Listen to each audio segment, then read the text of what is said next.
Good evening, everybody, and welcome to the Lunar Racing Club showcase here on Free Enterprise. I'm Current, and I am joined by my co-host Inth tonight. How are you doing, Inth?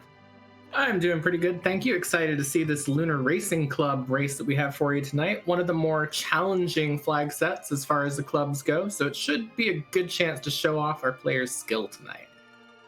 Oh, absolutely. Just sitting here peeking at the flags. We've got the usual ribbon and Masamune rooms with the Lunar Club, and we also have Raise the Big Whale and Complete Magnus. So we have some music going tonight. So, oh boy, it's going to be definitely interesting. And of course, a fan favorite is right on the menu. Yep, and that Raise the Big Whale is probably going to be something that the racers are happy to see because you're guaranteed to do that for the first two objectives anyways, so really it's just a matter of find that harp, find that darkness crystal, and rush as quickly as you can, honestly. Oh yeah, absolutely.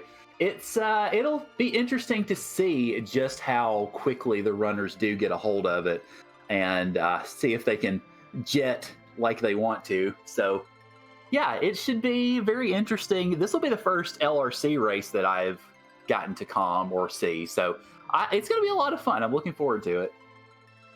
Yeah, and of course, there's a few other little wrinkles in this flag set as well, beyond those guaranteed objectives for those who haven't seen the Lunar Racing Club before. There's a few flags that we don't see all that often in some of these more challenging flag sets, but they definitely do add an interesting wrinkle. S cabins being one of them. The only thing available in shops is cabins, and they are all free, so not a lot of shopping going to go on. As well as the K Safe flag, which is to me the more interesting one of the sort of wrinkles of this, because it is very possible with this particular set of objectives that we will not see the underground. Yeah, that's one that I have to admit I didn't really notice when I first looked through the flags, but then I went back through and saw that. So yeah, if we get an early darkness crystal and we get a good beat on all the objectives, it is conceivably possible that, yeah, the entire underground could just sit for the whole seed and nobody has to really worry about much of anything, I suppose, as far as dwarves or anything like that's concerned. Sure is, and really it just rests entirely on that harp entirely. So it really just is, find the harp at this point, and you got the moon bosses as an opportunity for there if they find that darkness crystal early as well. And then the other thing is the See Distinct flag, where there are only 7 distinct characters in this particular flag set, which could be very interesting if they do find that darkness crystal early, because what characters they have available to them is going to dictate what grinds they can do. Right, absolutely. And looks like we are underway. We have Possum Morpheus and Aegis rounding out our restream this evening. And we start out with lots of stuff and a Dragoon helmet. And it looks like a cane to wield it with. So, pretty powerful start to begin with, at least as far as physical attacks are concerned. Yeah, if they can find the gear for the cane and the levels for the Yang, though, is the thing. Because Yang doesn't really necessarily come online until he has levels to back it up, and Cane really relies on that gear. So if they aren't able to find something to help that Cane out early on, and they hit something particularly rough, it could be a bit of a difficult ride. Right, and it is T-Pro on these flags, so the easy treasure is not going to be so easy to find, or at least the good treasure, I should say, won't be so easy to find as the runners are underway. Looks like Possum is going into the Mist Cave to find some of that unheralded treasure, because we usually don't see Mist Cave visited a whole lot, so could find some of that extra good stuff in there. We could also be looking for consumable items as well, since, again, this is S cabins. All they're going to find to help them through the seed is going to be in treasure chests aside from those cabins. So it could also be a case of you might as well check those early treasure chests in the hope that there's something that give you even just a tiny little bit of an early advantage to help you through things. Yeah, like a Gungnir spear that Aegis just found in the Watery Pass. Yeah, that'll definitely help with getting that getting that cane online, rather. I was going to say, if Yang could wield the spear, oh boy, I'm not exactly sure how he'd react to that one. Well, if you just break the spear into 4 pieces and use them like a claw, it's roughly the same thing, and I think that's going to be the strategy there. I'd also like to mention a thank you to Scala Kitty for hopping in last minute on the restream due to some technical issues, and also a thank you to Cubs Rule 21 for doing the tracking tonight for us. So major thanks to everyone also helping make this happen behind the scenes, as we do see Iridia in bed in Kaipo. Yeah, absolutely. I will definitely echo those thanks, because it always takes a good stream team to pull something like this off, and Scala coming in and getting the tech issues resolved, and Cubs Rule keeping our heads on straight, it's definitely appreciated. It's looking like Possumorphy is going to go up to Mount Hobbs now, meaning we're about to see what that character is there. We've already seen 3 of the different characters that are in the in this seed, so as long as we don't see a duplicate, that potential window for some of the more popular grinds, like, you know, finding a good weak caster for D-Machine grind, stuff like that, narrowing a little bit depending on what we find here. Right, yeah. So it'll be interesting to see what awaits us at the top of Hobbs. Of course, we'll all find out in just a second. Well, looks like you don't have to pull that Rydia out of bed. Yeah, and this is another thing to mention with this flag set. This does have see no dupes on as well, so that Rydia is the only Rydia you could get in your party. You're only allowed 1. It's gonna let her fall over on this here Dark Knight Cecil fight, which should be pretty easy for him to just tank his way through. Might be considering leaving her on the ground for a while to sort of slingshot her later. Yeah, that looks like that's what's going to happen, because he had that life poised for Kane, but didn't even try to get it to Rydia. So yeah, that makes sense.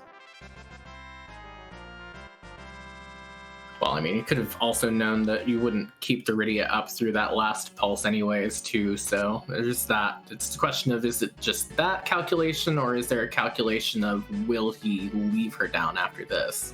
Right. It looks like our runners are sort of high-fiving on the way through Hobbs as Aegis comes in and Possumorpheus goes out.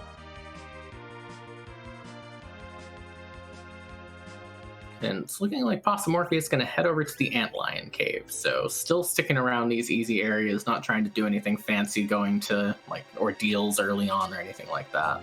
Right. Yeah, I think that in a fair degree, or at least to some degree, is motivated by the no free characters, because you won't be getting anybody for free from ordeals or from nearby Mysidia or anything like that. So yeah, it makes sense to go ahead and go to the places where you'll more likely find value, I suppose, in terms of potential key items and whatnot, than to go sprinting around ordeals at this point. That plus the rare, item instead of actual key items start meaning that their options are narrower even than they could have been. So there's that as well. Yeah, chat pointing out that Aegis thought Rydia was worth saving. Hey, fair enough. I guess to each their own as far as that strategy is concerned. Yeah, and these different strategies will be good to see going forward, which one ends up paying off for who here. Oh, sure, absolutely.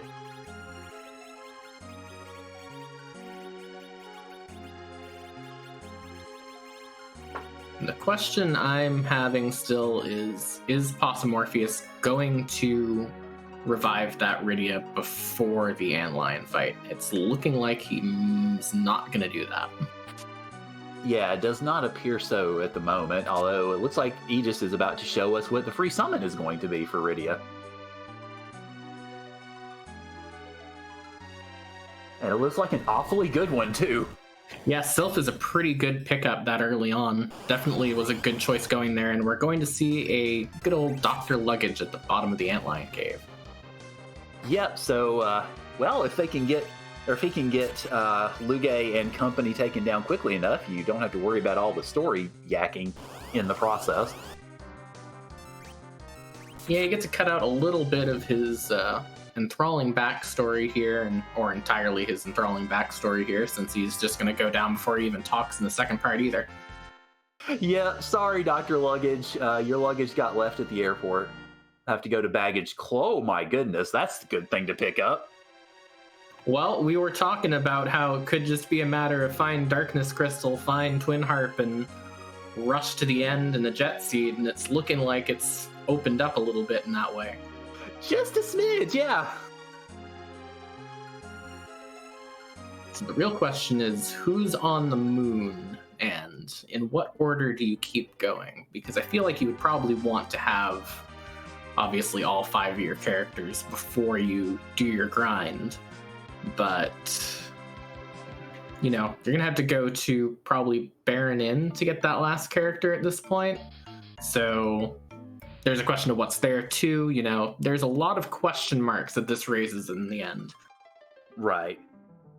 Yeah, well, I mean, of course, we'll see how these strategies go.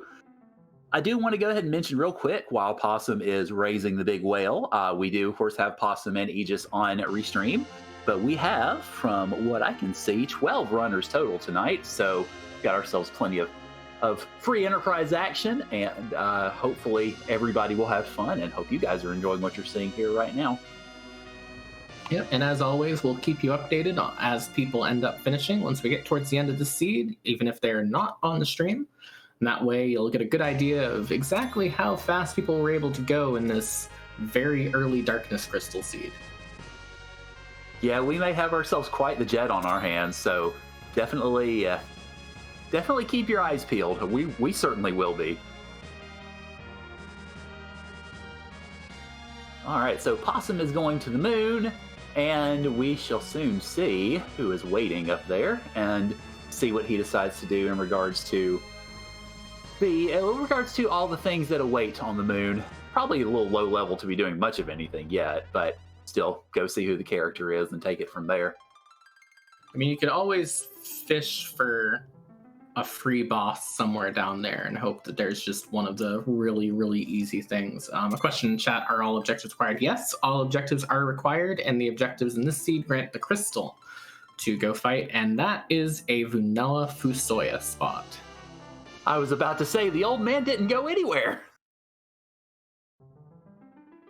Well, I think that's helped out this Jet Seed plan very significantly, because now whatever is locked behind that Baron Inn spot is not going to be too difficult to deal with Fu there once they get him ramped up enough.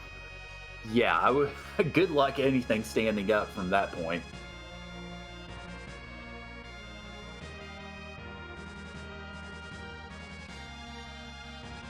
And it looks like Aegis chose to use the free self-summon to undo Dr. Luggage's conversations here. So kudos to Aegis for utilizing that free summon, and she will pick up that Darkness Crystal and go ahead and use it pretty quickly, I would imagine.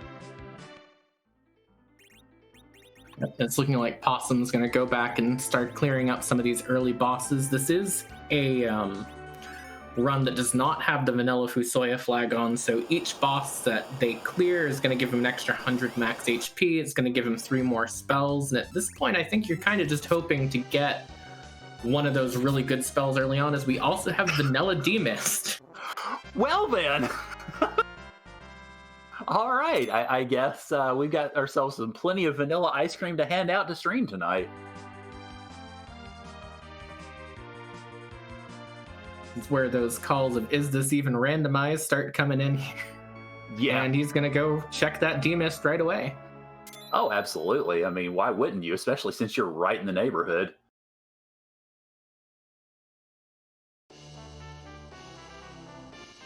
Ooh, and a Wyvern at Watery Cave and a pass at Demist. Interesting. That is definitely nice to have, albeit, not music or anything like that, but you definitely want that quick access to Z at the end. So kudos to Possum for going ahead and checking all that and getting it taken care of real quick, fast, and in a hurry. Question is he also going to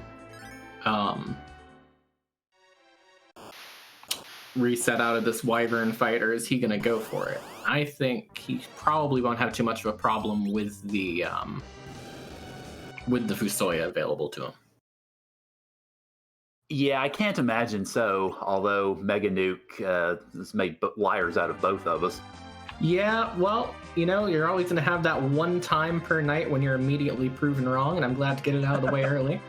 That's fair. And he's going to go to Fabul instead. Yeah, fair enough. I actually, to go back to something you mentioned a little bit earlier, I'm glad you mentioned that Vanilla Foo was turned off, because I was actually going to ask about that myself. I hadn't noticed one way or the other on the flags, so you sort of beat me to the punch on that one. Yep, I spent a good portion studying these flags to make sure I'd be ready, and I still am missing little bits here and there, so very important lesson to everyone. Read your flags, reread your flags, and you'll still miss things anyways, but you might catch one or two things. Yep. We're about to see what's in that first spot at Mount Ordeals, and it looks like Asura. Yep, so not the, I guess, worst spot ever, but if you don't, since the runners, I don't think Moon Veils or Star Veils were in the starter pack that they got, I believe. So it'd be, we got to be a little more forceful with Asura this time. Meanwhile, it looks like Possum is taking on a computer over at Fabul. Well, that's interesting, because that wall on the CPU itself, if he doesn't have access to wall anywhere, I think he might have some Star Veils actually from the starting pack. That Fusoya is not going to help against this boss unless he has Quake or something already. Right, yeah, that's unfortunate. Looks like Foo's not going to be able to affect a whole lot directly, although he went ahead and took down the healer. And also, it looks like it's going to keep Rydia down as well. Yeah, I think he wants that slingshot, and I think he's just wanting to get that Fusoya online so he can go quickly blast through that Baron in check, get his 5th character, and then maybe, depending on what spells he has, even just consider going for the grind super early. If he gets weak on that Fusoya, then as we saw in all those Highway to the 3-Miss Zone races where people were rushing Telly, you can get a D-Machine grind done pretty early with that. Right. So,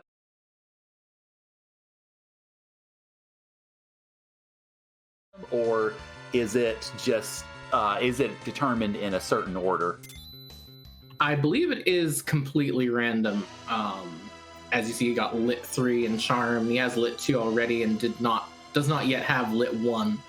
So it is pretty much completely random, although it is in a somewhat set order based on the seeds. So, you'll always get them in the same order no matter what bosses you're killing. And he does pick up the Adamant from that. So if we end up going underground and he gets that sword, then he'll have great access to more cabins. Yeah, exactly. That high-tier Cocal shop will sell the finest cabins on the planet. You can always use more cabins. You have the chance to go up and get the moon cabins now as well if you'd like, which is another good opportunity. And now he's going to head up Mount Ordeals as well and run into that Asura. Yeah, speaking of the Asura, I noticed that Aegis was leaning pretty heavily on using Sylph to get the HP down, which ended up working pretty darn well, as Aegis is now on to the Elements fight on the other side of the bridge. Yep, the French vanilla element spot unfortunately doesn't really have a way of using wall strats, so he's going to have to go through the entire 2 sets of elements, meaning that we are going to get Leg as usual. Well, hey, hello, Leg. There is the question of how quickly can she get through that fight, because some of these could be pretty scary in some of these spots, although the Ruby form is already gone. Right.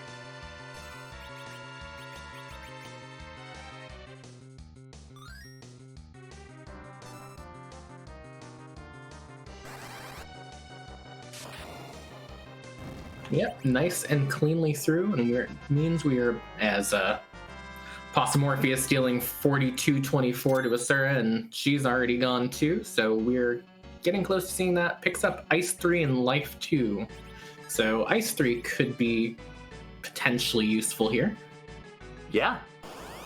Also, I'm glad you're able to see what spells those are, because I'm catching them very, very briefly. Of course, our on-stream runners are awfully great at many things, including reading text boxes and menus at the speed of light, so...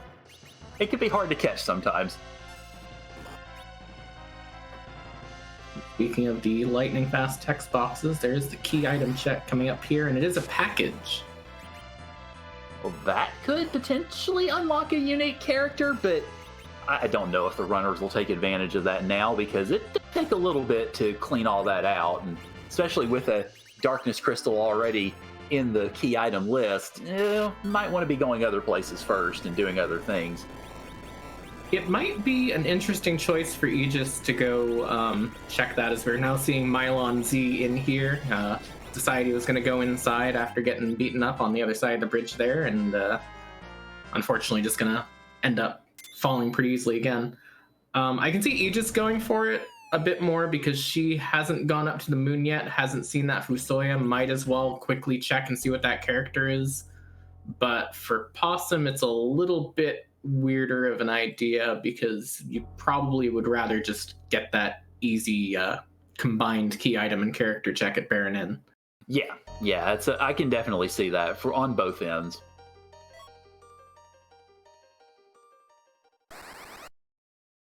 Now he'll pick up his package as well, get his Mylon Z fight coming up here. We'll find out in a couple seconds when we see where Aegis goes as she makes the walk back down Mount Ordeals.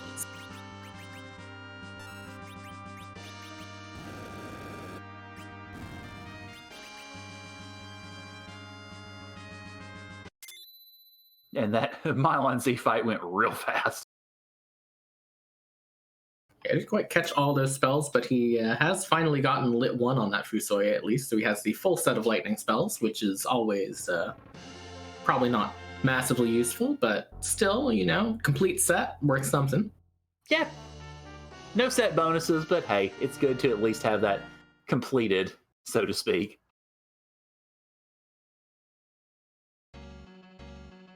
All right, looks like Aegis went ahead and got their big whale, and he's probably going to go ahead and also do that moon character check and probably be very happy to find old Baldy up there. Yeah, definitely. As I just pointed out by Berserk now in chat, Lit 1 does have that niche of the grenade grind or reaction grind, as I've also heard it called, up on the moon if you want to go get a quick few levels with those other characters while keeping ready on the ground. All you need to do is just find that one encounter, hit one Lit 1, and watch the XP roll in to give yourself a bit of a boost. That is true. I admit I've not seen the reaction grind done a whole lot, at least in the streams that I've been able to watch. But yeah, that is a good point. And it looks like Aegis is probably going to go ahead and unleash the package, and like you said, Possum is going straight for Baron Inn. Yep, and that Rosa at Baron Inn behind Octomam, but Edge at Mist. Which one do you prefer in this case? Ooh, well, that's a good question. I think the obvious answer to me is probably, ditch the Yong and take both. But well, yeah. I admit, I'm still kind of in the mindset of the latter stages of Threemus Zone, where once you took a character, that's all she wrote. So I'm still having to bend back into the whole, hey, you can switch characters out, you silly goof. Yeah, and actually that is an interesting point to think of too, is if Possum Morpheus never goes and checks that package, then having that edge available to her might give you just a little bit of a leg up once they really get rolling. And Evil Wall, the second boss in Baron Inn, and it is done right away.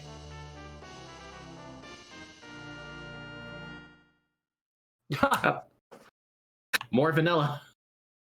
Well, okay, now who wants ice cream?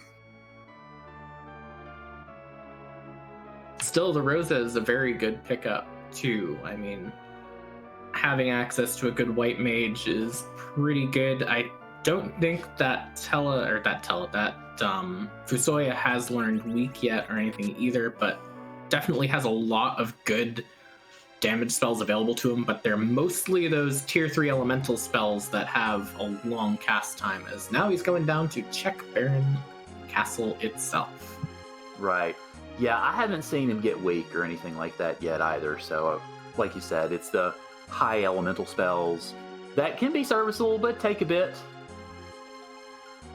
Oh, and Golbez in the inn. That's, well, I mean, I guess it's okay to have him here in what I think is a fairly weak spot, if I'm remembering right.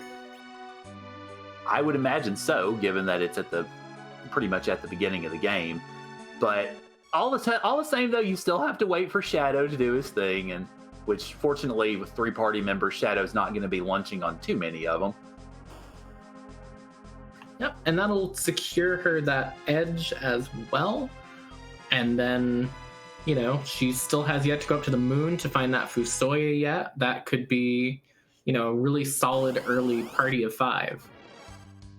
Right, yeah, that's definitely true. I think it's going to be interesting to see how these different parties end up going through, unless, of course, Possum decides to go and take care of the package and grab Edge. Then we may have duplicate parties, but I don't know. It'll be interesting to see how strategies go. It's always fun to see that part of this game. I think it might come up a little bit to what spells he has available and if he's happy with the spell list that Fusoya has, because if he's not, taking that one extra boss fight might be easy. One Quake spell and Mylon and friends are immediately gone. Yeah, absolutely. Quake doing some really good work, of course, as folks in the free enterprise community are very well aware. Well, he did just get white on that Fusoya I saw real quick, so that is a huge early boost. Absolutely.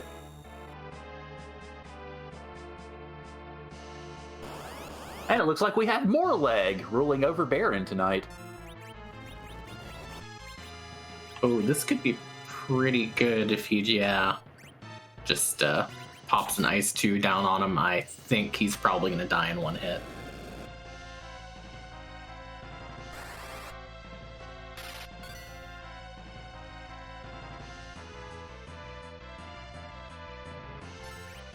Nope, not quite. Yeah, almost.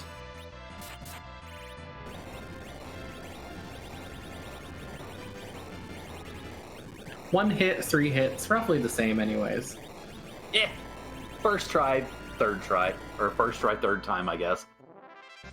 I see Aegis is headed over to Mist Cave, and we'll probably be pretty delighted to see Vanilla Mist Dragon sitting there. I think Possumorpheus just got weak on that Fusoya, so I'm interested in seeing if he actually does try and rush an early on grind. Good question. I mean, obviously you have to think about the grinds a little bit differently since we can only get cabins in the shops, so it adds a bit more of a dynamic to it. But yeah, we'll be curious to see, especially if weak is there. That pretty much takes care of at least the biggest single spell issue that you would need. And we can't discount the other secondary advantage, speaking of grinds, that Aegis might have too, is that this is not a seed with the drop tables changed in any way, so I believe you can still sneak those sirens away from various enemies, so that could also be a viable thing for her to go down, and I just barely missed what that was in Baron. It was a spoon.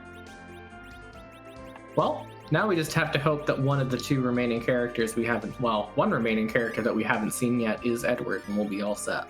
Yeah. Well, wouldn't that be something?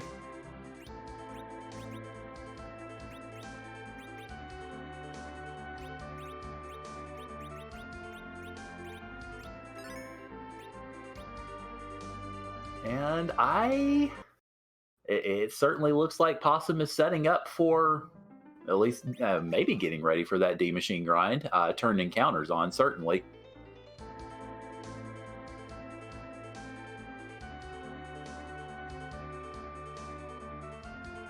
Also, note in chat that is not the right flag list, but Scala Kitty is correct that there is actually no equipable spoon for Edward in this flag, so it wouldn't even matter.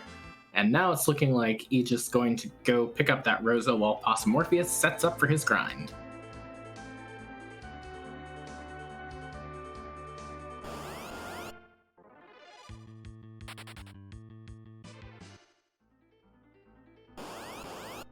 Interesting. Sorry, I'm sitting here thinking it's still in the three miss zone mindset of not being able to run away from anything. I'm watching Possum run from all these battles. So I'm going, hey, wait a minute. But yes, these are runnable flags. Surprise, surprise. I think this means a good old-fashioned D machine grind. For those who are nostalgic for those 3 miss zone races, we're going to get right back to that style for a bit with that D machine. And he'll get that ground up pretty quickly. And then I don't think he's going to have too much of a problem with the rest of the seed from there. Just a question of how Aegis's different party setup with having that edge instead of the other setup that Possum Morpheus has, because I really doubt he's ever going to go back to that package now. What will that do to change the way that she runs the seed, and will that give her enough of an advantage? Right.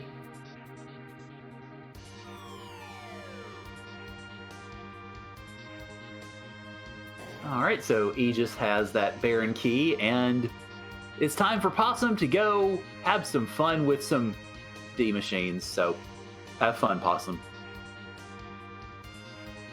And another thing worth noting about this flag set, obviously, with S cabins, that does mean fewer life potions as well to take advantage of that life glitch. So it is going to be a little bit more difficult in that regard. You only have the life potions you found and what was included in that starter kit to make your grind a bit shorter. Right. Yeah, that is correct. Chad asking where was Foo? Foo was in the vanilla spot up in the moon. So the old man just decided to go nowhere today. It looks like he's just going to continue sort of following in Possum's footsteps, but without going to the moon first, and is now going to head down into Baron Castle.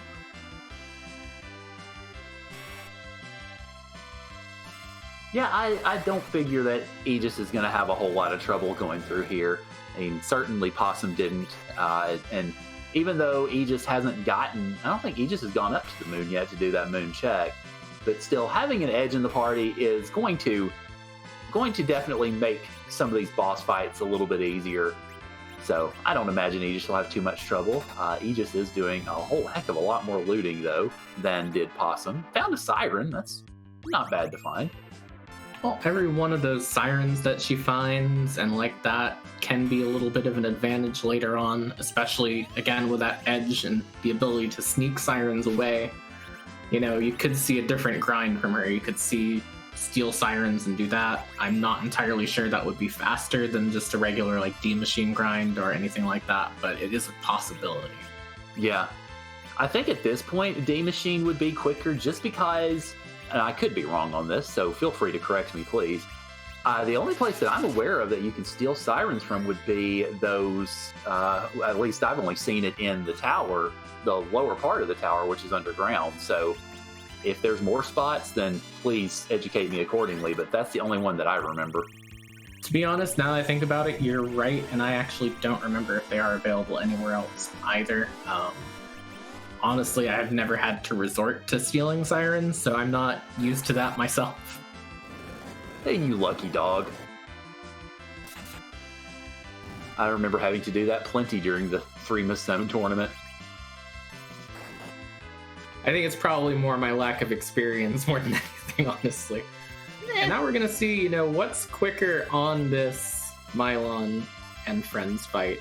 Is it Flame, or is it just Quake once? And it is obviously going to be the Quake once, but not going to be too much slower here on this.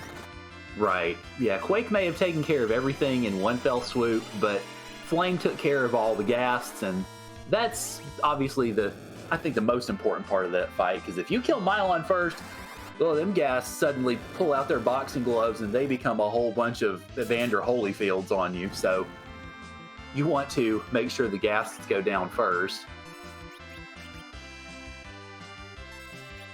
Plus, it also skips that long animation gap of him telling them to attack, and then you have to wait for every single one of them to go through, and even if it's not dangerous, it just takes forever. So definitely, good for her having that way of knocking them down instantly as well. Right.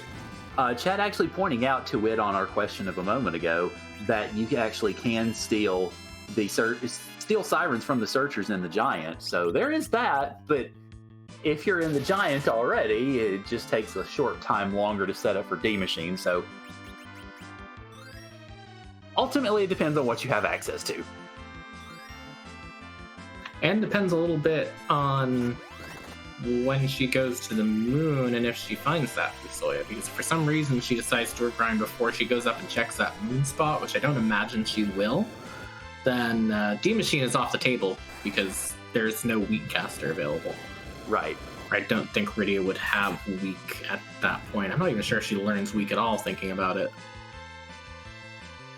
I don't remember either, to be honest. I had to take a moment to think if I could, because mostly when I thought about what Rydia got, it would be Warp, but yeah, I'm not sure either, so chat may have to help us out with that one too.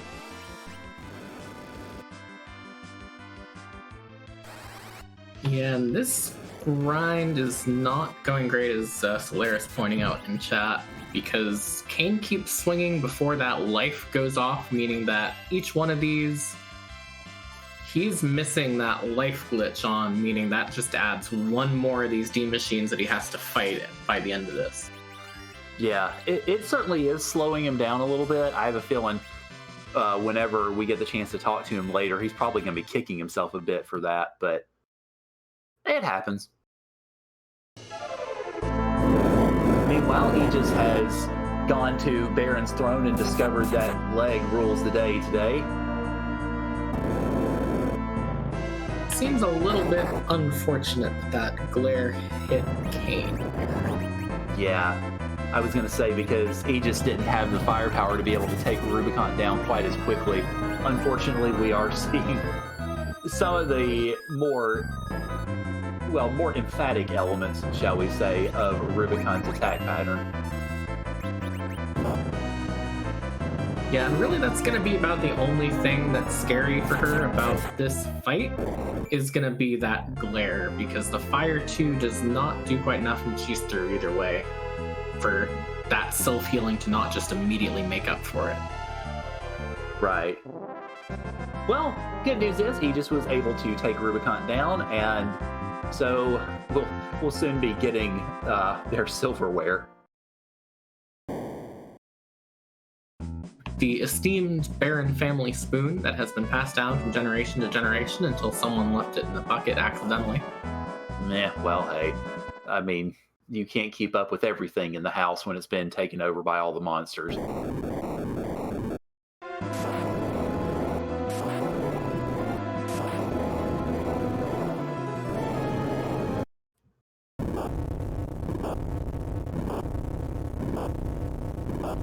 So that basically leaves the moon for Aegis at this point. So she's really only going to have the choice of go to the moon at this point anyways. Believe she's done every single other Earth check, and Possum Morpheus now through his grind. And there is one thing about Possum's grind, at least the end of it, that instantly comes to mind. He did not bring Rydia back. Must be planning to use her as an anchor though, then, because I don't think we've seen a curse string anywhere. That's not the worst idea in the world. Fusoya can deal more damage probably with a bit less time. Rosa can handle any healing. That Kane and that Yang will be pretty fine as well. Yeah, that's certainly doable. It's something I wouldn't have thought of offhand, but that does make some sense. Actually, it's looking like Aegis is going to maybe go down and check the Baron basement spot. Sure, yeah, looks like it. And hoping that it will be a free boss, because I don't think we've seen any of the free bosses yet, have we? No, we haven't quite yet. At first I thought it was King Queen Evelyn, but then I realized it was Asura on Mount Ordeals, and that is definitely not a free boss. No, not at all. So that is not a very friendly thing to see happen. I'm kind of expecting a reset out of this at this point. Yeah, especially when your fires hit for 1200 damage, so... Oh, it looks like Aegis is going to give it the old college try.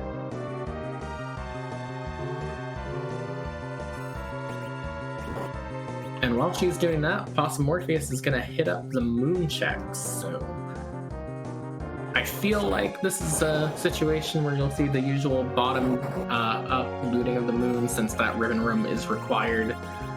So he could be on the path to go mode pretty quickly here.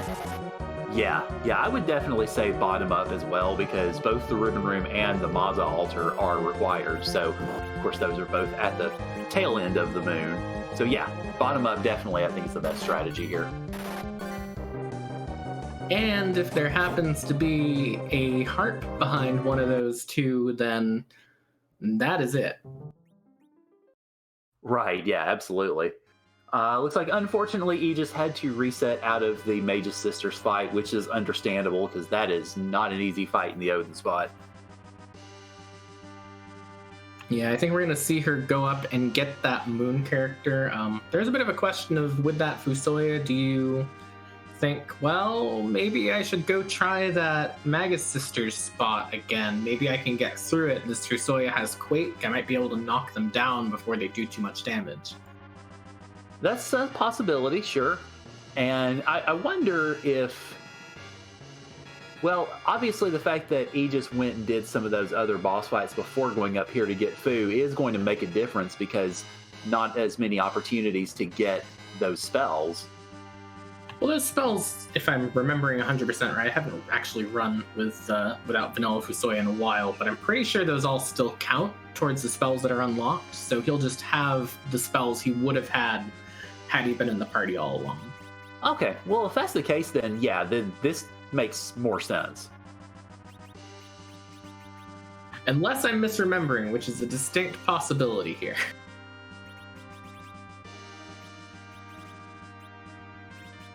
All right, so it looks like your thoughts on Rydia being the anchor are pretty much bearing out, because now that Rydia is firmly ensconced in the center spot, it definitely makes for good agility anchoring for, I would suspect, pretty much, well, I'd say probably the rest of the seed, especially if you find a curse ring.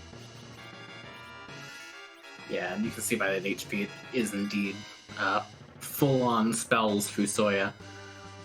So the real question is, what are these bosses? Because there's still a chance that there's a rude boss at this spot, and it makes things a little bit sketchy. Well, Pale Dim is not exactly all that rude. So, good news for Possum. Yeah, that seems like a perfectly okay prize to get. Perfectly okay. I think might be the first time I've heard anybody say something quite that way. Yeah, it's very distinctively average, and that's about where it's... You know, it's not very hard, but it's not exactly a complete pushover either. Yeah. I think probably has Blink if need be anyways, which should make this a lot easier if I'm not confusing bosses, which I've been known to do occasionally. It is a boss that exists. Yes, it is. I'm glad you guys have noticed that. And yeah, it looks like Possum is getting the blinks in play, so that, like you said, that will make this a lot easier as far as being able to counter the counters, if you will. Yeah, although I am liking the very kind of aggressive play that Aegis has been going for, just for going for that early grind, and is just going to go down into the heart of the moon and see if she can find something she can take out easily and possibly skip some of the grinding entirely. Sure, I mean, that makes sense. While you're here, go ahead and give those bosses a look-see, get that information, and if it works out well, great. If it doesn't, then obviously you know, and you can kind of change your plans from there. So Aegis about to discover Pale Dim waiting at the ribbon room, and is she going to give this one the old college try? And it looks like yes, she is.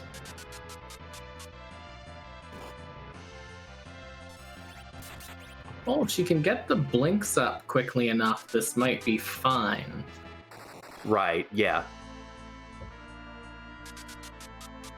It looks like she is doing unto Pale Dim what Pale Dim does unto everybody else, using slow all the time.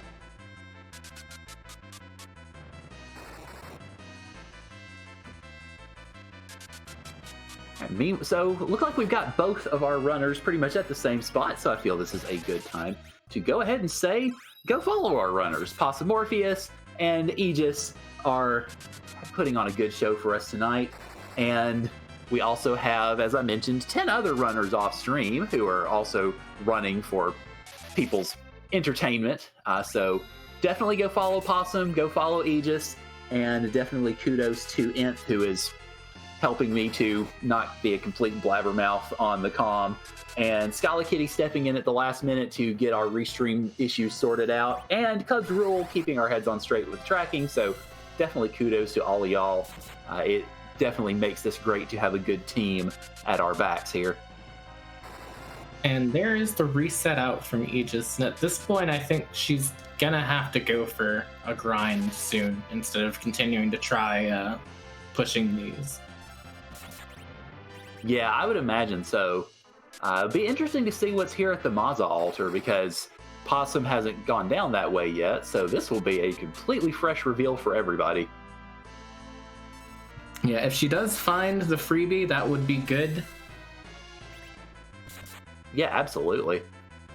But she's gonna find a mom bomb in the yeah, that's not a good. No está libre. Or no es libre, I guess would be the correct term.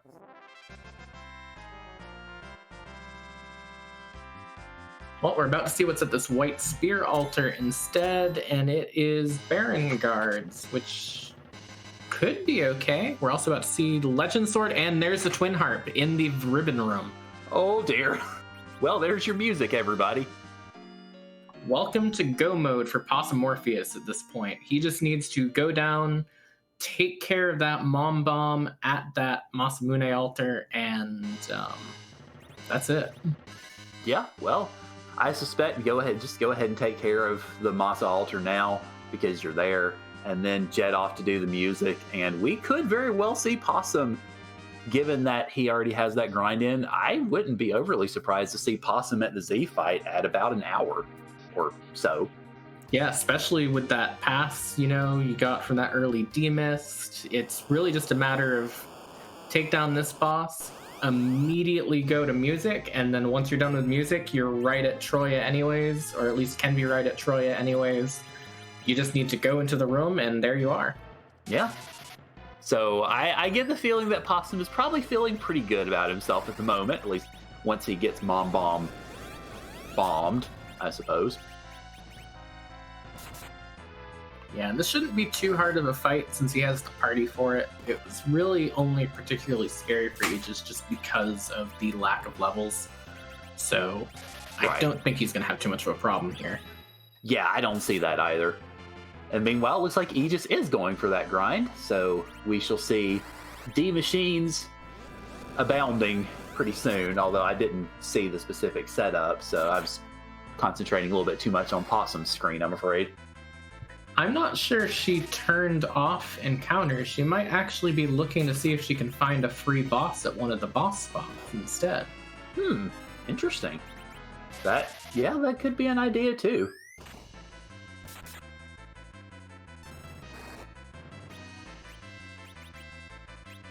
But I mean, if you're already all in on not grinding and then maybe trying to do a low level strat like a 1200 HP strat at the Z fight, I mean, is there a point where you keep going? And there we go.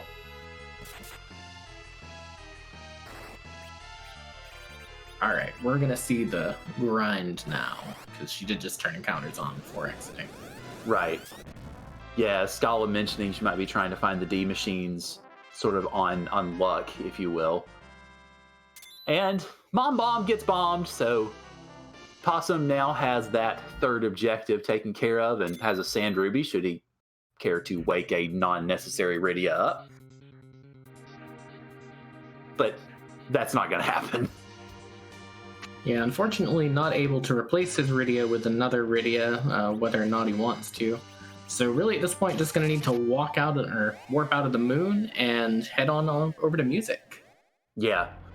I think Possum's been knocking Rydia down pretty much every boss fight, so I believe she's still at level 1, so no reason, even if you could get a duplicate, to replace her at this point. The absolute perfect anchor radio right there.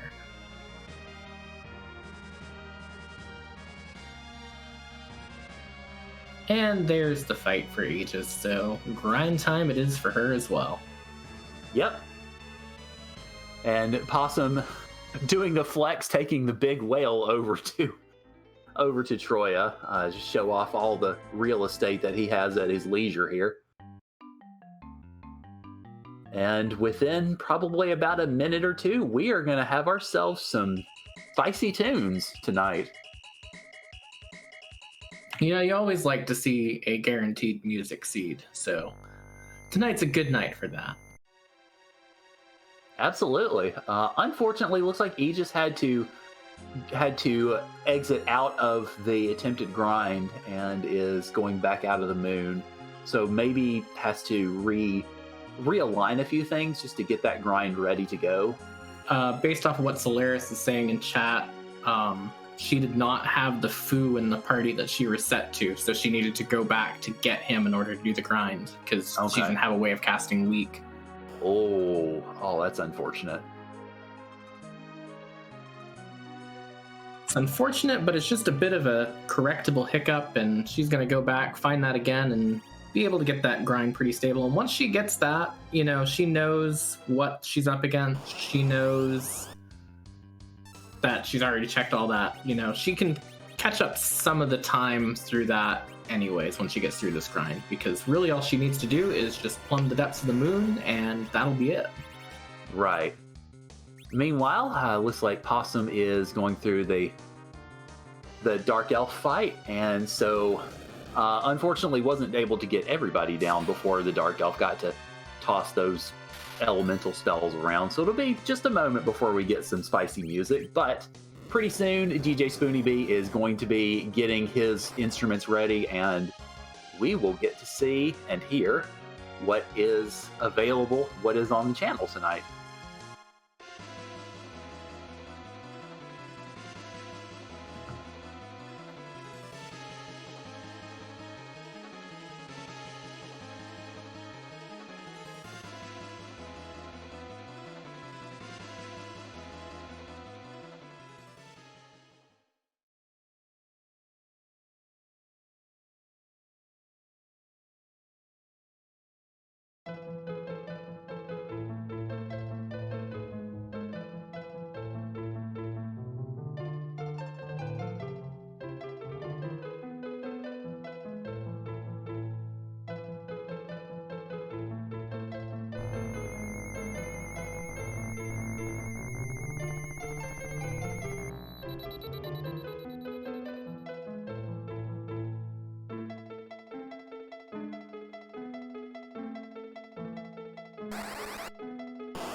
And Possum Morpheus, through that antlion fight with the wonderful sounds of the Tetris theme playing behind it, is going to pick up this entirely unnecessary key item, which is going to be the Earth Crystal, but don't think you're going to see anything of that. I think we're about to head straight into that Z fight right after.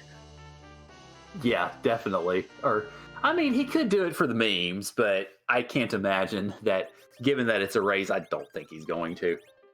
And as Gambit is pointing out in chat, underground is not required at all. And the K-Unsafe flag that you were mentioning earlier, it looks like it is rearing its head because no underground at all.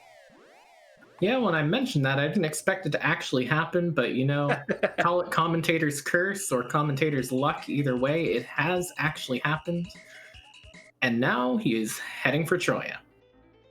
I imagine that the runners would consider it to be a bit of a blessing. Certainly, I think Possum does at this point, because all he's got to do is leg it to Troya and he's good to go. So I was saying that he was going to start the Z fight at an hour. I apparently sold him a little short. At this rate, he might be finishing the Z fight at about an hour. Yeah, fair. But that does lead to the usual question. What is the airspeed velocity of an unladen swallow? Possibly. I was going to guess whose cuisine reigns supreme, but that's Iron Chef, not Free Enterprise. Yeah, I was going to say, I don't know that we need Gordon Ramsay running around here tonight. But no, the question in everybody's minds here is, whose butt are we going to be kicking tonight?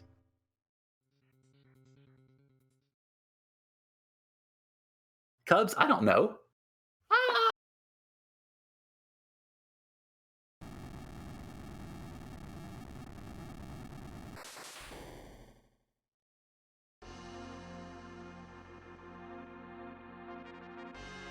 And just meanwhile, just to keep caught up, grind going pretty stably for Aegis. I would imagine that she'll be done with it fairly soon, and then it'll just be a matter of her going through those same steps.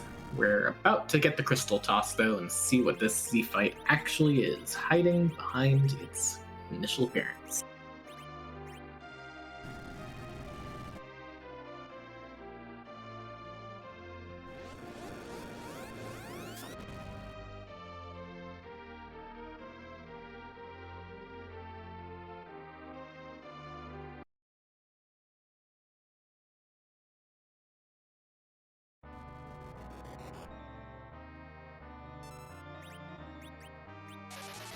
Oh my god! What is that? It looks familiar, and I cannot for the life of me remember what it is. Well, it says Dark Gaia, so is this? Okay, chat's mentioning Terra Enigma. It's funny you mentioned that. I started playing Terra Enigma for the first time a couple of months ago, and I have not seen this yet, so I guess I get to look forward to that pretty soon. Yep, and unfortunately, as Possum Morpheus getting into that fight, we do have our first place finisher, X Pancraz, just coming in with a 54-24 to snipe that first place away. So definitely a very fast night tonight. Oh, GG's to Pancraz. And don't worry about it, Scala. Now I'll just go, I saw this in Final Fantasy IV, and then my chat will be like, wait, what? Yep, every minor spoiler in a Z fight is just more great advertising for this great randomizer and great community, and also another great time to point out the excellent sprite work for all of these Z fights, brought to you by our restreamer Scala Kitty, who does very excellent work in all of it. Yeah, absolutely. I mean, I could not begin to do that sort of thing, and so definitely salute to Scala for all the great work that we see from this.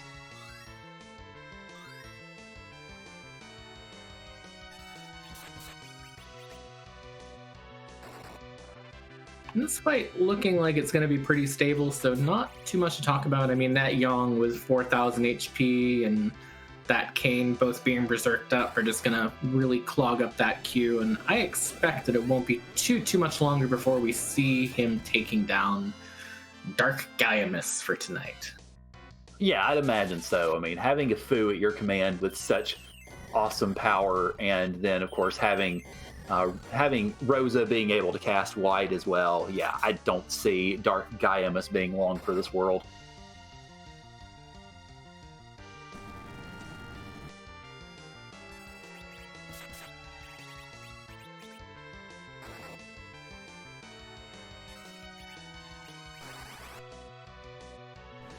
Meanwhile, is still incredibly stable D-Machine grind going over on Aegis' side. Still ongoing, probably not going to be too much longer. As was pointed out by Lady SSJX Gears in chat, getting that weak caster plus Sylph on this D Machine grind is kind of in some ways the dream. Oh yeah, absolutely. Because you get your heals in without even really having to try, at least too much, and you can speed that up. So it's definitely working out very well for Aegis. I have not noticed anything amiss at all.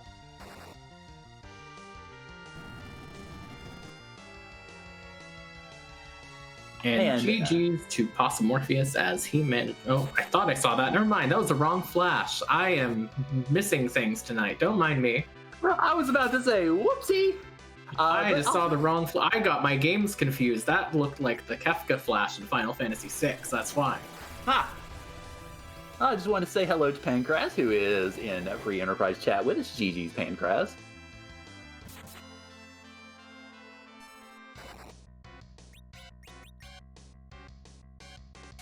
And speaking of snipes, we've also just had a second place snipe away from Possumorpheus. Jay Brunter finishing with second place time of 57:40.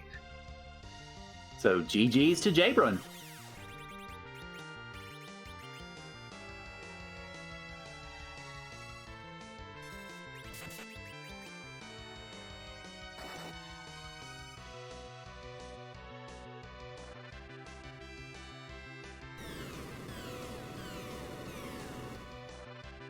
Oh, we are seeing the celebratory fireworks happening over on the Possumorpheus side with that Meteo coming out, so only a couple more rounds before this is over. Yeah, rocks is... You definitely want to see the rocks falling in FF4, unlike other Final Fantasy games where rocks equal oh crap. Yeah, this is where I'm glad I'm not going to get confused with Final Fantasy VI. That's terrifying when that happens in that game. Oh god, yes. Having just done the Worlds Collide tournament, oh my heavens, that was scary as all get out when you got to that third stage of Kefka and he starts meteoing you to death.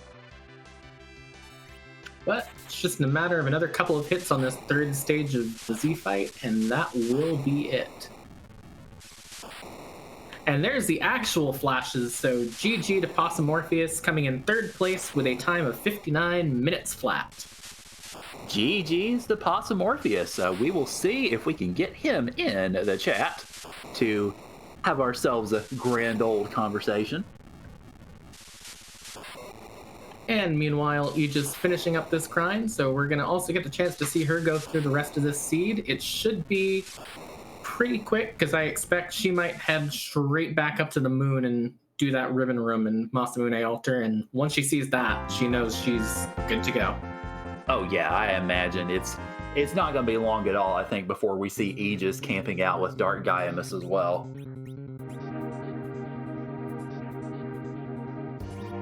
But remembering the most important part of any D Machine grind, turn the encounters back off.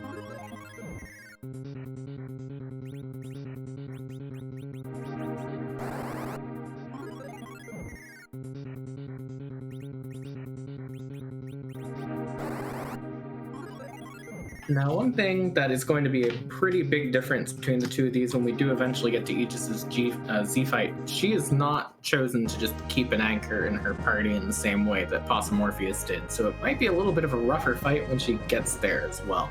So that's something worth keeping in mind for later, as we are joined by our third place finisher tonight, Possumorpheus. GG's, and how would you find the seed tonight? Thank you for the GG's. Can y'all hear me okay? Yep, you're good. All right, cool. My thoughts on the seed, it was obviously super jetty, which I guess is a good thing. We all have places to be and things to do. Wish I would have used an exit in Antline Cave. Wish I would have kamikaze Yang into Fusoya, not the other way around. Some minor stuff to clean up, but overall happy with how it went. Yeah, I mean, overall, you did pretty good. I will go ahead and mention before we get to more questions. Moonblaze Wolf has finished in fourth place with a time of 1 hour, 48 seconds. So, GG's to Moonblaze Wolf.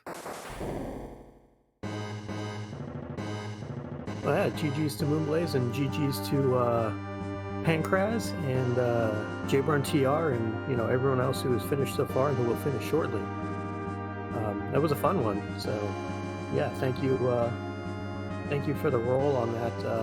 Whomever it was who rolled it, I'd have to go back and look up. Alicel, appreciate that.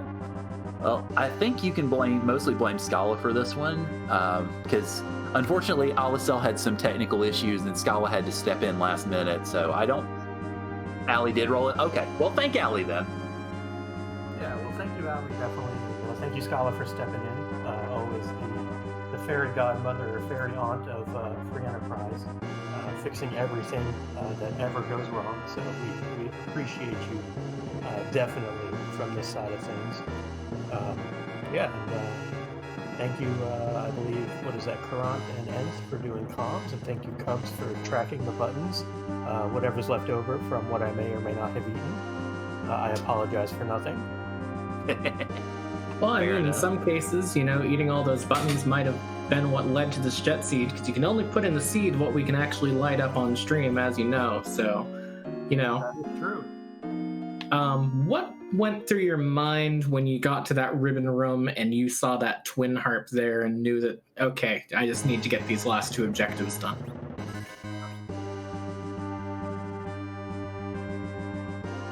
All right. So I felt like when I saw that I was in trouble as far as winning goes, because I had done a little extra looting, things like the Mist Cave, the front end of it that no one ever checks. Looted a couple other extra things, so it definitely wasn't perfect. But I figured at that point, well, everyone gets music. We knew that going in. But from a victory standpoint, I knew I had done a little too much on the front end to secure a victory. But still was happy with how it went. I cut my D-Machine grind short in favor of doing Sirens. So, I figured if I needed levels after that, I would pop a few. But the D-Machine was going to be more efficient with Foo. So overall, I thought, Twin Harp was good, the routing was good, the seed was good. So I was happy with it overall. That's good to hear. Glad you enjoyed it. I was actually going to ask about the grind. I noticed, I assume the keeping Rydia down, you were intending her to be your anchor pretty much all along. Yeah, if I had found a cursed ring, I definitely would have made Fusoya the anchor and would have slingshot that Rydia. But without the cursed ring, I figured it's much safer to leave a 4 agility Rydia as the anchor than mess around with a 20 agility Fu or something like that. So just from an ease of running standpoint, I was more than happy with just letting Rydia do her second best job of taking a nap throughout the seed. Her best job is when she can launch nukes at everything, but taking a nap is a close second. Right. Well, definitely very well run. I mean, you mentioned that you felt like you'd done a little bit too much on the front end to end up winning, and like I said, you came in third, so 3rd out of 12 is still pretty darn good. It is, I will certainly say, much better than I would have pulled off, so you have my kudos for that, and appreciate you restreaming with us tonight, being a tribute, so to speak, for the fine folks at Free Enterprise this evening. So it was great to watch you race. Congratulations. And do you have any more questions, Imp? Not really, just one, I think, at this point. What did drive you to do that early Mist Cave looting? Was it really just, if I find something here that someone else didn't find, it might push me forward? Or is that just more of a standard thing that you do with these sorts of flags? So it's something I've been routing in a little more on T-Pro especially, because in Mist Cave, for whatever reason, there are no tier 1 or 2 items. It's all tier 3 and above. So you take out the bottom tier stuff and you guarantee yourself 4 quality items where you might not get them somewhere else. So like in there, I picked up, I think, a black sword, which had there been a Cecil would have been great. I picked up a bandana, which was great for Kane. But it's basically coming down to the weightedness of it. So if we were on, let's say, T standard, that would not be a play I'd ever make. But on T Pro, it's something I've been looking at a little more, kind of going there, then to the front of Watery Pass, instead of going to the front and back of Watery Pass, specifically on the weighted sets, because even though you can get some of the real high tier stuff in Watery Pass, you can also get garbage. Whereas in this cave, you're guaranteed at least tier 3 items, from my understanding of it. So that's why I've been routing that in. Well, that's good to hear. Thank you. I kind of figured when you went in, you were probably going after the like you said, the T-Pro strategy of it being a place that you didn't visit that much, but I wasn't actually aware of how precisely it tiered out. So definitely appreciate it. And yeah, thank you for that knowledge. I could use every bit that you guys are willing to give out. Yeah, I don't claim to be an expert on any of this. I just try to pay attention as much as possible to folks who are a lot better than I. So, anything I get from them, I'm more than happy to, basically disseminate from there. So, again, thank y'all for doing the restream, and thank y'all for doing the behind-the-scenes stuff. Again, Scala, Alicel, Current, and Cubs Rule, y'all are awesome. And, GG's to everyone tonight. And y'all have a blessed one. So thank you again for having me. Oh, certainly. Thank you, Possum. All right, y'all take care. All right, that was Possum Morpheus, our 3rd place finisher this evening. And while we were having a chat, we have 4th and 5th place finishers, or excuse me, 5th and 6th place finishers. Tybalt finished in 5th place with a time of 1 hour, 5 minutes, 37 seconds. And Tybalt is rating the channel. Welcome, Tybalt. And then Microcorgs finished in 6th place with a time of 106.32. So GG's both to Tybalt and Microcorgs. Yeah, and honestly, most of the races that I've seen, you see that hour and a half, 2 hour mark being where most of the people finished sort of in that band. So 3 people under an hour, and then 3 more coming within 10 minutes of that is really impressive to see. It just shows just how fast this seed has been too. Oh yeah, absolutely. It's one of those with the Lunar Racing Club. Of course, you have the 2 objectives on the moon, but you never quite know how the others are going to scheme, and they schemed pretty well tonight to be a jetty sort of seed. Speaking of jets, Dr. Cossack has finished in 7th place with a time of 1 hour, 8 minutes, 54 seconds. So GG's to Dr. Cossack. And also, speaking of jets, to get us a bit caught up on where Aegis has been, she has been just plugging through those 2 moon bosses, has both of them down, has that twin harp to head back to music. So it won't actually be too much longer for her either at this point. So it's going to be just a nice casual run to the end at this point, and we're going to get round 2 of music here pretty soon. Yeah, absolutely. I wouldn't be surprised if, of course, I was predicting it was going to be an hour for Possum to be in the Z fight, and he was finished before that. So I'm not going to predict times for this one. I'm just going to say I think once Aegis gets all those spells sorted out and gets everything lined up, I think it's going to be foot on the gas, go. Also, thank you to Microcorgs for rating. Congratulations, GG, and welcome everybody. Now Aegis heading down back from the moon, going to land that whale right on top of Troya and go for music.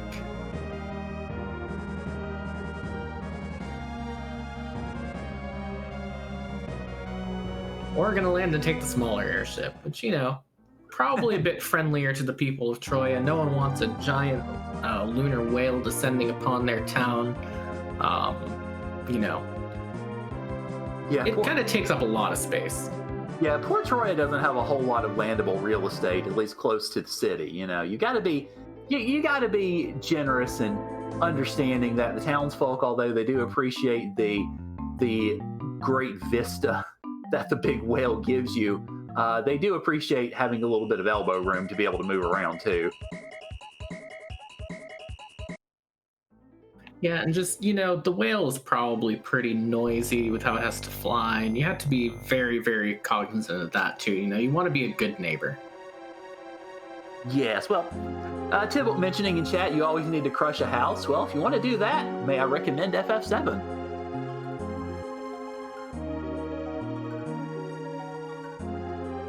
Either version, actually.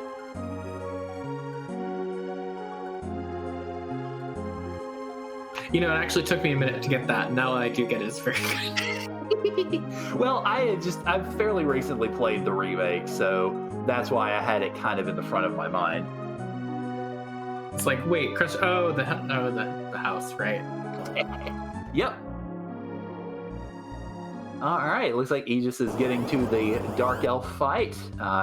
Obviously, round one, I think, if she can get her characters down quickly enough, that will be a nice rapid trip to Music Land. And then for folks maybe just joining us, I won't spoil what the music is just yet, but you guys will find out with the rest of us in just a moment. Yeah, not quite beating out the me attack you call out here from Dark Elf, but we're right away from this.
And while we were listening to that wonderful music and killing the Antlion again, we have had an 8th place finisher, Frostbite 3030, with a time of 1 hour, 14 minutes, and 19 seconds. So GG's to them as well. GG's to Frostbite. As Aegis completes the 4th objective and picks up the crystal, I have a feeling that Zeromus is, or well, the Zeromus that we know is not going to be very long for this world. We're going to see a quick exit, a quick trip over to Troya, and I would suspect a pretty quick takedown of old Z tonight. Yeah, the only thing that might be a little bit of a problem for her is she does not have that anchor like Possum Morpheus had. So there is every chance, you know, if that's a bit messed up, that you could have a very, very fast Z fight on your hands, which is not always the best thing to see. Well, if you take down Z fast, yes, you do. But if Z goes fast for you or with you, not so much.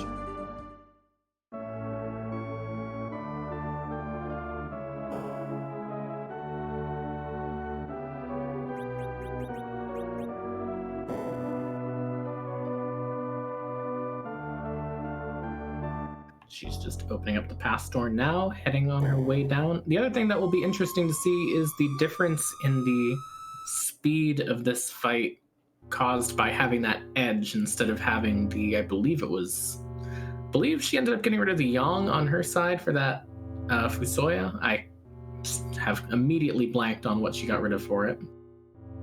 I can't remember either, but we'll find out in a second when all the characters decide to parade out of themselves and face the camera for a moment.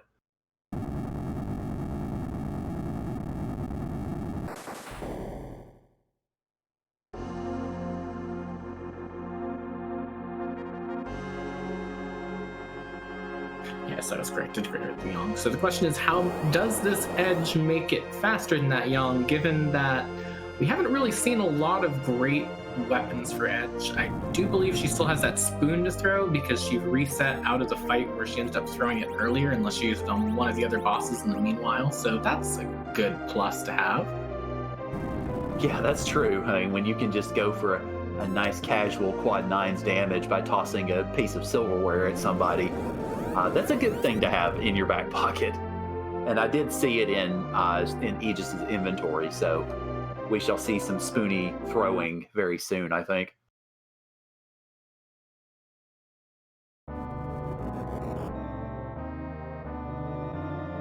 Yeah, you throw that spoon, you get those berserks up. This shouldn't be too difficult for her. Yeah, I don't imagine so.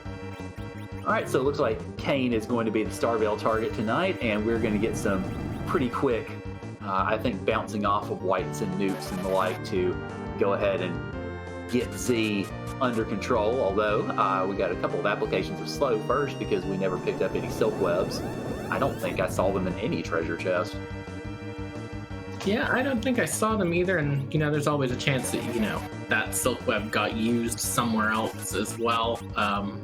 When she was she had a bit of a rougher early game than Possum Morpheus, so I feel like she probably has a little bit less in the way of those resources, although she did do more looting, so that probably balances it out a little bit. Sure, yeah, I understand.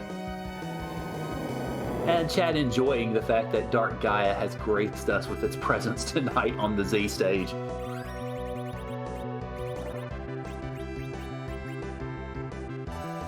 Yeah, I didn't get the reference at first, but this is a very, very nice looking sprite. Oh, absolutely. Fits really well with this background. Yeah, absolutely. I mean, you probably got that sense from my first reaction, which was just basically incredulity. Because I'd never seen this before, so I'd never seen Dark Gaia. I haven't gotten to that point in Terra Enigma yet, so definitely news to me, and it was very fun news to have.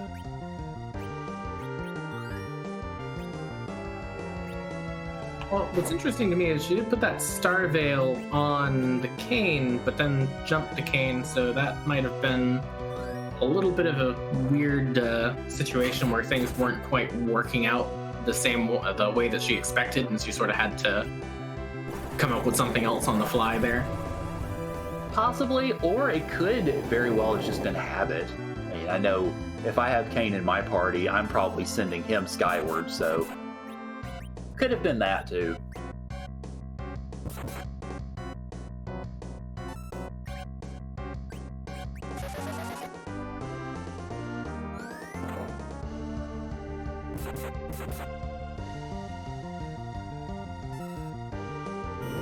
Yeah, I think that might be it with that reflected berserk onto Kane, although Black Hole will help fix that, I suppose.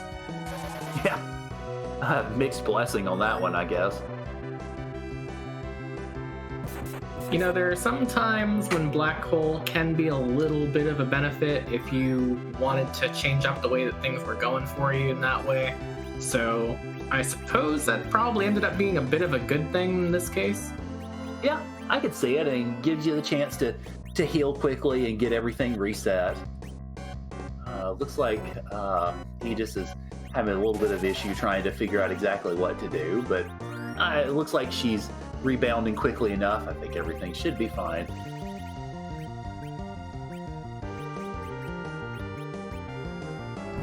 Yeah, swapping that Lunar Rod onto Rosa because she was having a little bit of a problem with getting enough healing out of that Rosa to keep everyone up. And that Starveil now going to go on to Edge instead.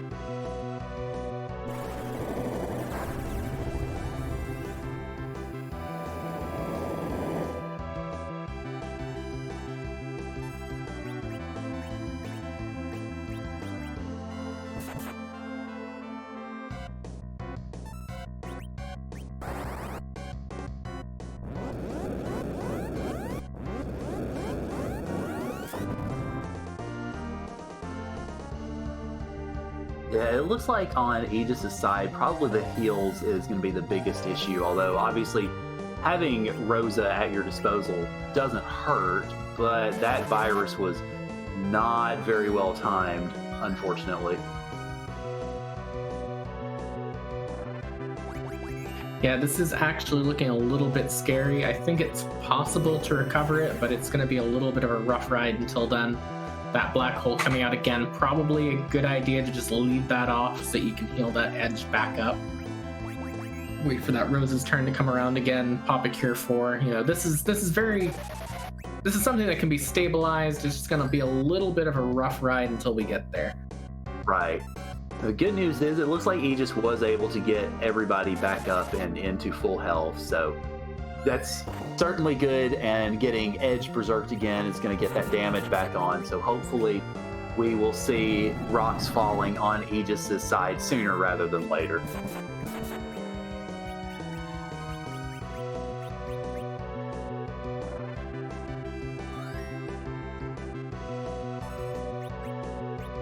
I think the bit of a concern that I would have right now is that she's using a lot of Ether 1s to keep Rosa up, and I'm almost a bit worried about running out of resources there.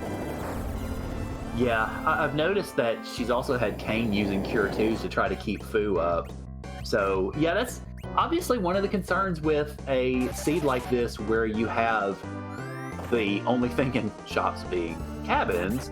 You've got to make darn sure that you find enough resources, or that you use the resources that you have very efficiently, so that you don't run into a situation where you're running out of resources at a time like this.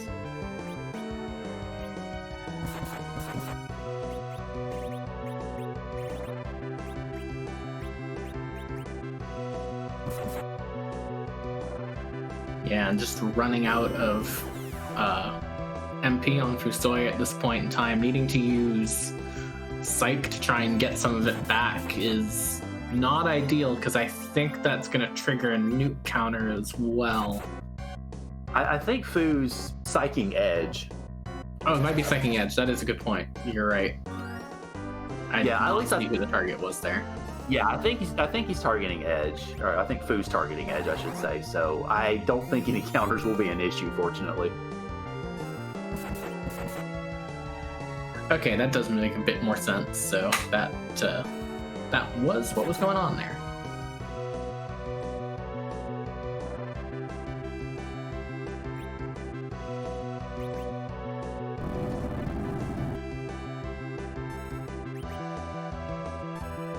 All right, so it looks like I was about to say I wasn't sure if Aegis was going to get those Berserks back on, and did just start casting Berserk on Kane right in time to get Big Banged again. Fortunately, still has at least decent enough resources to be able to get everybody going. But I have a feeling this fight is taking a lot longer than Aegis would have anticipated. You mentioned that the agility anchor issue may very well have contributed a lot to this.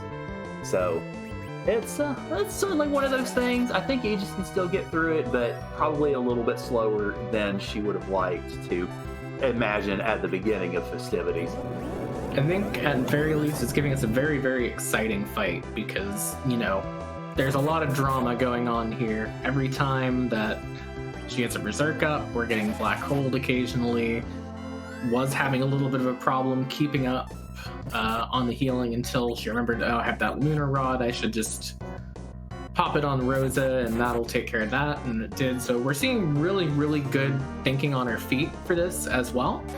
A lot of good little adjustments to make this go a lot smoother as this is going on. Yeah, absolutely. I mean, definitely kudos to Aegis for being able to essentially pull this up from the brink of disaster multiple times and still be able to keep things going. For example, I don't know if I would have thought to Psych Edge to get some of Fu's magic back. So certainly, like you said, thinking on her feet and being able to get this.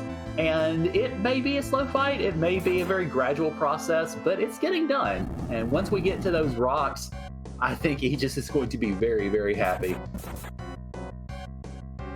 Yeah, and I'm agreeing with what's being said in chat. I probably would have wiped on this fight too. So this has definitely been really cool to see. things seem to be stabilizing a bit more for her now too, though, and things just seem to be going on pretty steadily. Gonna get another big bang going on, but I think we might be past Black Hole since she's managed to get both of those Berserks up and not gotten Black Hole again, but that Fusoya does go down for it, which is not ideal, but not necessarily a disaster. Right. Yeah. Fu going down, of course, hurts because you don't have a spellcaster, but with both of the guys berserked, I think we'll be pushing into Rock's face pretty soon, and once that's the case, then yeah, it'll pretty much be curtains for old Gaiamus here.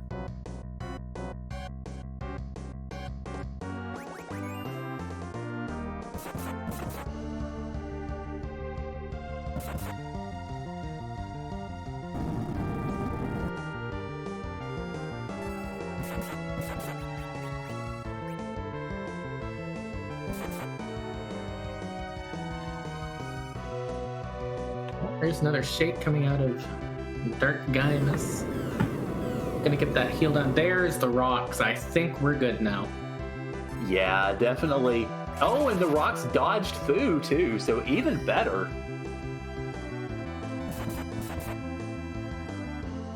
Yeah, this is definitely, you know, it was rough, but this is definitely one of the more exciting and honestly pretty well executed D fights I've seen in quite some time. Oh yeah, absolutely. I mean, this has been thrilling to watch, and now that rocks are on the screen, I think it's pretty much a done deal. And it is indeed. We see that flash, and Aegis has finished in 9th place with an official time of 1 hour, 27 minutes, and 58 seconds. So, GG Aegis, what a fight. Yeah, that was really, really fun to watch, giving us a great show on the way out here. And I believe we're going to see if we can get her in for an interview now. Yep.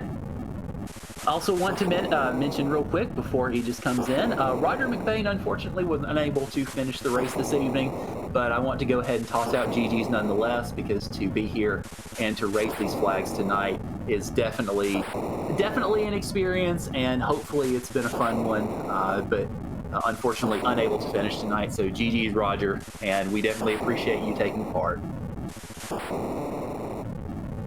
And while we're getting Aegis in for an interview, now is also another great time to once again shout out our behind the scenes team for tonight, as well as say, you know, give the runners a follow.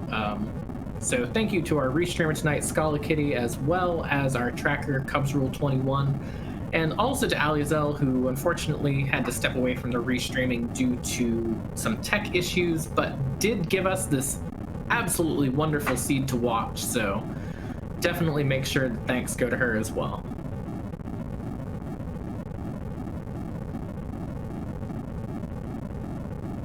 Yeah, thank you. We've said it before, but thank you to everybody behind the scenes and to the runners for making this a great festivity this evening. And it looks like we are joined in chat. Well, we were joined in chat by Aegis, but we will endeavor to see if... There we go. Now we are joined in chat by Aegis. GG, Aegis.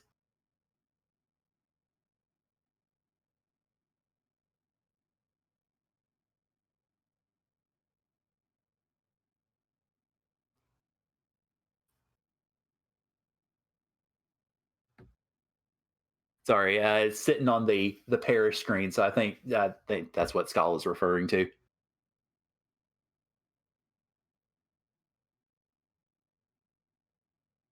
And just real quick, while we're getting these little couple of issues sorted out, Sorbius has managed to finish in 10th place with a time of 1:30:29, so GG's to them as well. GG. Sorry. And I believe that we do now have Aegis. GG's. How did you find the seed tonight? It was pretty good. I liked my rooting pretty good. I just didn't like the smooth brain play I did with messing up how to do the D machine grind, and I messed up at first because I took the wrong save before I got Fusoya, so I took Yang all the way up and then prepared to fight the battle, and I'm like, oh, I don't have Fu. Yeah, we did see that as you were kind of getting things ready, but it looked like once you got into the grind itself, it seemed things were going okay. So I was gonna say, also speaking of good turnarounds, that Z fight, oh my heavens.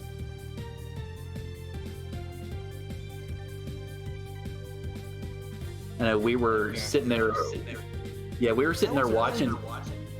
No, go ahead. Sorry, I'm trying to.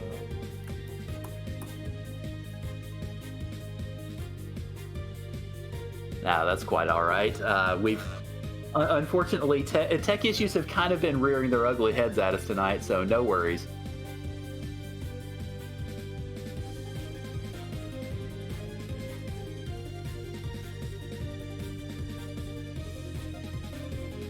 So, Aegis, what were you thinking as far as that Z fight was concerned? It was pretty rough. I mean, you know, like I didn't have all the equipment I wanted in the 5th character with either fighting or nukes, so I knew it could get a little bit rough, and I turned the battle speed down unfortunately. But I still got, you know, like pretty high rolls, and it wasn't optimal timing, so I was just like, oh, alright, I can't do the flex strats pretty well. And I had to switch to fighting, you know, my damage with Berserkers, and didn't, you know, that didn't do too well when I kept getting dropped, and I was just like, wow, what is going on? But, you know, like you said, I was able to pull through, which was nice. I didn't want to have to wipe and do all that over. Right, definitely understandable. I mean, just watching chat was really just in awe of how you were able to sort of improvise and think on your feet as far as a lot of that was going. And for instance, one thing that I mentioned was you start running out of magic for Fu. I didn't really have the ethers to be able to continue, so you end up psyching Edge and stealing his magic. That's certainly something I wouldn't have thought of off the cuff. So kudos to you for being able to pick that fight back up. It was definitely rough, but you very much pulled it off, and so congratulations on that, certainly.